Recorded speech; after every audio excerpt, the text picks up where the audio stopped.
In 1921, the United States Department of Agriculture released a 74-page bulletin titled Forage Crops for the Farm, a practical guide assembled from land-grant university research, farmer surveys, and field trials conducted across 12 states.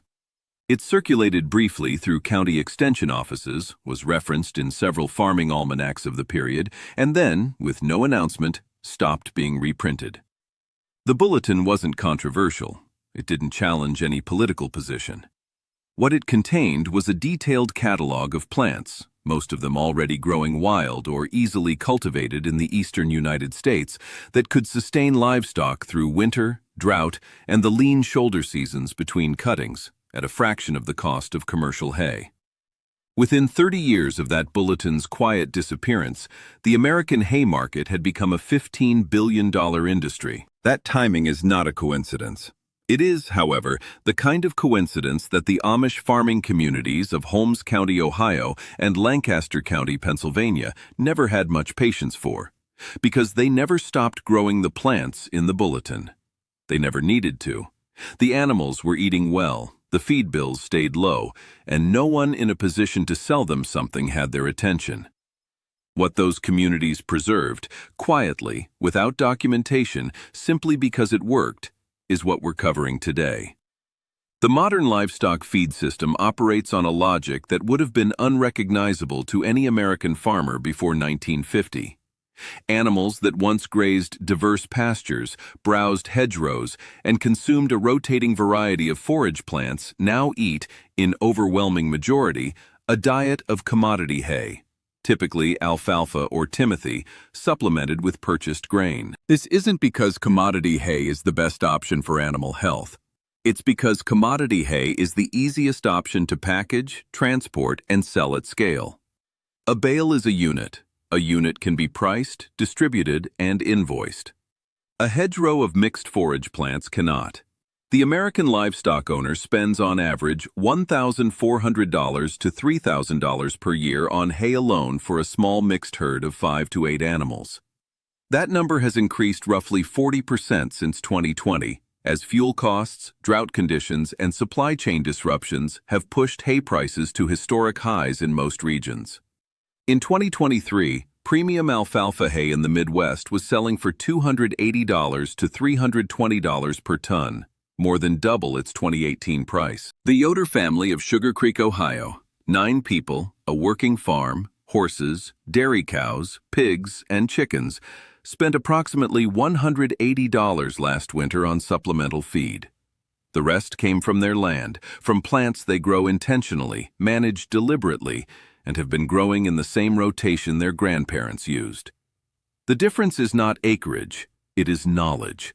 Knowledge of which plants do the work that hay is sold to do, and often do it better. A single ton of quality hay, purchased and delivered in 2024, costs $200 to $320 depending on region and variety. A small farm running horses and dairy animals through a 6-month winter will burn through 8 to 14 tons, call it $2,000 to $4,000 in hay alone, every single year, without interruption, for as long as you keep animals. The seed cost to establish the 7 plants in this video on a 1/4 acre of marginal ground runs between $40 and $90. Establishment takes 1 season. After that, most of these plants are perennial, self-seeding, or both. The ongoing input cost after year 1, essentially 0. This is the arithmetic that Amish farmers have been running quietly for a century. Not because they're opposed to buying hay, they'll buy it when circumstances require, but because the plants their great-grandparents cultivated were still in the ground, still coming back every spring, still feeding animals at a cost that makes a hay invoice look like a decision someone else made for them. 1. Comfrey, the plant the feed stores don't want you growing. In 1954, a British agricultural researcher named Lawrence Hills published a detailed study on the protein content of Symphytum officinale, common comfrey, and found something that should have rewritten livestock nutrition guidelines. At 15 to 30% crude protein by dry weight, comfrey matched or exceeded alfalfa, the gold standard of high-protein forage, while producing 4 to 6 cuttings per year from a single planting on soil too poor to support alfalfa at all. His findings were noted in specialist circles and ignored everywhere else. Ruth Bontrager of Middlefield, Ohio, grows comfrey in a 12-foot border along the north fence of her pig yard. She planted it once, from root divisions, in 1987. It has never required replanting. Her pigs push against the fence for it. Chickens that get access to comfrey patches will preferentially strip it before touching commercial scratch grain. She has never hired a veterinarian to treat a pig for a digestive complaint. The reason comfrey works so well is not just the protein, it's the root system. Comfrey is a deep-rooted dynamic accumulator, pulling calcium, potassium, phosphorus, and trace minerals from subsoil layers that grass roots never reach.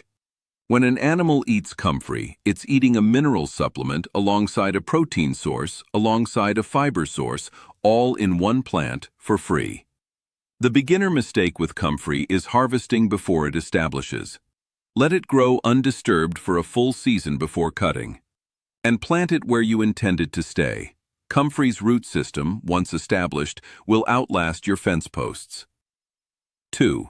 Chicory, the drought-proof grazer that deworms while it feeds. Most people who recognize chicory know it as a roadside weed with pale blue flowers, the kind of plant you drive past without a second thought. What Amish farmers in Wayne County, Ohio have known for generations is that it's one of the most versatile and resilient forage plants in the eastern United States, capable of producing usable feed during the droughts and midsummer slumps that leave conventional hay pastures brown and bare. Chicory, Chicorium intybus, has a taproot that descends 3 to 5 feet into the soil, giving it drought tolerance that shallow-rooted grasses simply cannot match. During the midsummer gap, the period between spring growth and fall regen when most cool-season grasses stall, chicory keeps producing. Livestock farmers who have established chicory in their pastures report sustained grazing through conditions that would otherwise require purchased supplemental feed. What was documented in an 1891 New Zealand agricultural trial and has been repeatedly confirmed in university research since is that chicory contains sesquiterpene lactones, compounds that have demonstrated measurable antiparasitic effects in grazing animals. Sheep and cattle with access to chicory pasture show consistently lower parasite loads than animals on conventional grass. Amos Schrock of Walnut Creek, Ohio, doesn't use the word dewormer when he talks about chicory. He says his grandfather called it Säuberungsgras, cleaning grass. He grows it in rotation with his sheep pasture and hasn't purchased a commercial Anfelmintic in 11 years. Establish chicory from seed in late summer. It needs a cool season start. Once established, it's a perennial that will reseed itself if allowed to flower on a portion of the stand each year. 3. Black-eyed peas, the summer nitrogen engine that feeds 2 systems at once. In the heat of an Ohio or Indiana summer, when cool season forages are dormant and hay stores are depleting fastest, the Amish farms that run best are the ones growing something most of their neighbors have only ever seen in a grocery store. Black-eyed peas, Vigna unguiculata, grown as a summer cover and forage crop, produce rapid, heat-tolerant biomass at precisely the season when other forage options are failing. The entire plant, vine, leaf, pod, and seed, is palatable and nutritious to cattle, pigs, goats, and poultry. The protein content of the leaves runs 15 to 20%, equivalent to quality hay, with a digestibility advantage over dried hay because the material is fresh. What makes black-eyed peas strategically brilliant in a small farm system is the double return. The plant fixes atmospheric nitrogen through its root nodules, rebuilding soil fertility while it feeds animals. An acre of black-eyed peas grazed in late summer leaves behind a root system that has deposited 80 to 150 pounds of nitrogen equivalent into the topsoil, nitrogen that feeds next year's forage crops without a bag of fertilizer in sight. Jacob Miller of Shipshewana, Indiana, direct seeds black-eyed peas into his cornfield margins every June. He calls them his Versicherung, his insurance. When the hay supply gets tight in August, he rotates his cattle through the pea rows. "The cows go in thin and come out with ribs covered," he said once to a neighboring farmer who asked why he bothered. "That's the insurance paying out." Do not try to stockpile black-eyed pea forage. It doesn't dry well for hay. The value is in fresh grazing. Plant in succession, 2 weeks apart, to extend the grazing window through the summer. 4. Lamb's quarters. The weed you've been pulling that's worth more than what you're growing. Here is an uncomfortable fact. Chenopodium album, common lamb's quarters, the plant most American gardeners spend considerable energy removing from their beds, has a crude protein content of 20 to 33% by dry weight, a calcium level that rivals dairy-quality alfalfa, and a palatability to pigs and poultry that borders on obsession. A 1946 livestock nutrition study conducted at Purdue University found that pigs fed lamb's quarters as a significant portion of their diet showed growth rates comparable to those fed commercial grain rations, at a feed cost that was, functionally, zero. Because lamb's quarters grows uninvited, anywhere it wants, and cannot be discouraged. The Amish have never needed a university study to know this. Pigs tell you.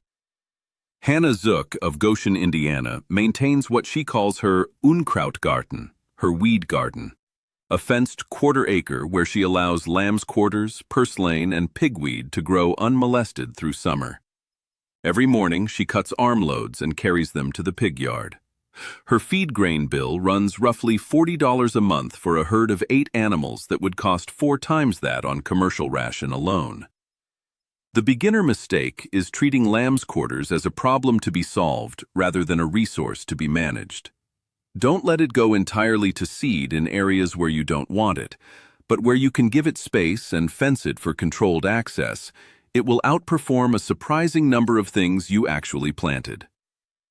5. Fodder beets. The calorie crop that carried European livestock through 2 centuries of hard winters. Before corn became the default livestock calorie crop of the American Midwest, before soybeans, before commercial pelleted feed, there were fodder beets. Beta vulgaris, grown specifically for animal feed, with a primary winter calorie source for cattle and pigs across northern Europe from at least the 1700s onward. A single fodder beet plant produces a root weighing 3 to 12 pounds. An acre of fodder beets, in good growing conditions, yields 20 to 40 tons of feed, roughly equivalent to 8 to 16 tons of hay in caloric terms, at a fraction of the cost, from a crop that stores in a simple root cellar without any processing. The 1921 USDA bulletin mentioned at the opening of this video devoted 11 pages to fodder beets. Within 2 decades of its disappearance from distribution, American farmers had largely forgotten they existed. Eli Yoder of Mount Hope, Ohio, grows half an acre of fodder beets every year. Mammoth long red variety, which has been in continuous cultivation since the 1880s. He stores them in a straw-covered pit in October. His dairy cattle get 3 to 5 beets per head per day as a winter energy supplement from November through March. He hasn't purchased commercial energy supplement for his herd in over 2 decades. "A cow that eats beets all winter," he said, "freshens in spring like she's been on summer pasture. A cow that eats dry hay all winter freshens like she's been eating dry hay all winter." Chop or quarter beets before feeding to cattle and horses. Whole beets are a choking risk. Pigs can handle them whole. Begin harvesting before heavy frost, but after a light frost has converted some of the starches to sugar. The animals will tell you they prefer it. 6. Hawthorn. The living fence that feeds animals while it keeps them in. The hedgerow management tradition of Amish farms in Lancaster County, Pennsylvania, is one of the least documented and most productive agricultural systems quietly operating in the eastern United States. Central to it is hawthorn, Crataegus species, grown not as a tree but as a managed hedge, trimmed to density, allowed to fruit heavily, and understood by every farmer who works with it as simultaneously a fence, a wildlife corridor, a soil anchor, and a feed source. Hawthorn berries, produced in abundance from late summer through fall, are consumed readily by cattle, pigs, sheep, and poultry. The protein content is modest, but the caloric density is meaningful.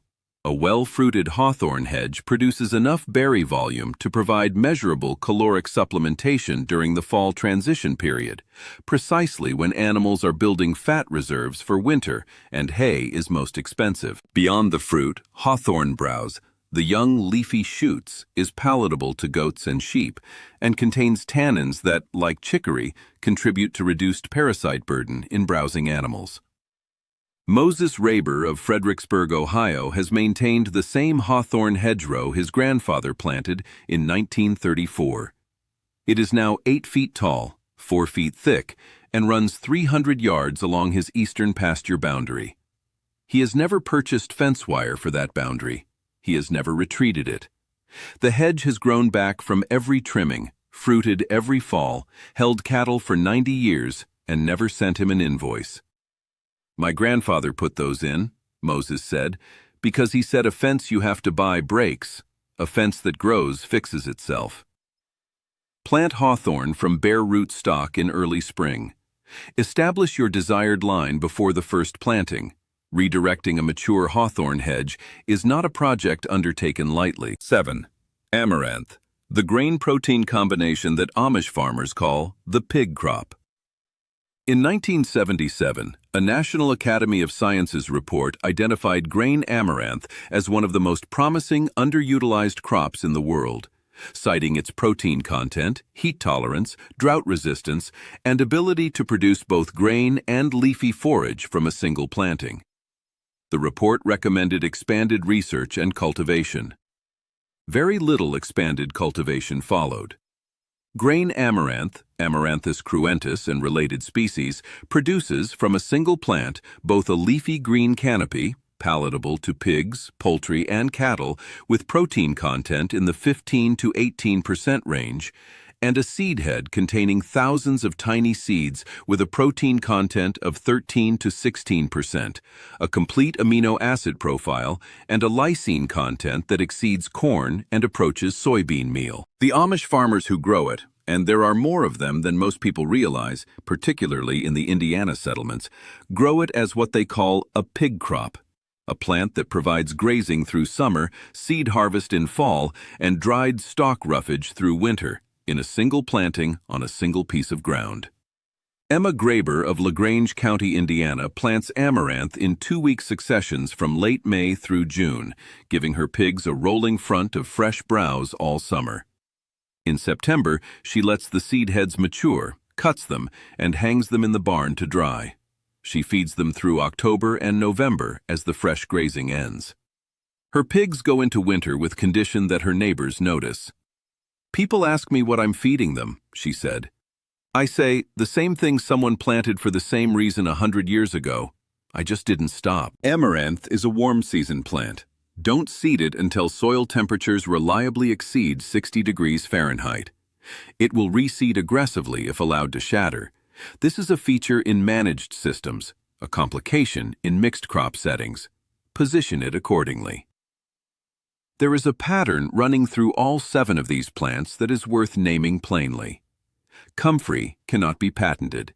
Chicory is a roadside weed. Lamb's quarters grows without being asked. Fodder beets are an open-pollinated variety that any farmer can save seed from. Hawthorn reproduces freely. Amaranth reseeds itself. Black-eyed peas are saved and replanted from the harvest of the year before. Not one of them requires a purchase after the first season. Not one of them generates recurring revenue for a feed company, a seed corporation, or a supplement manufacturer.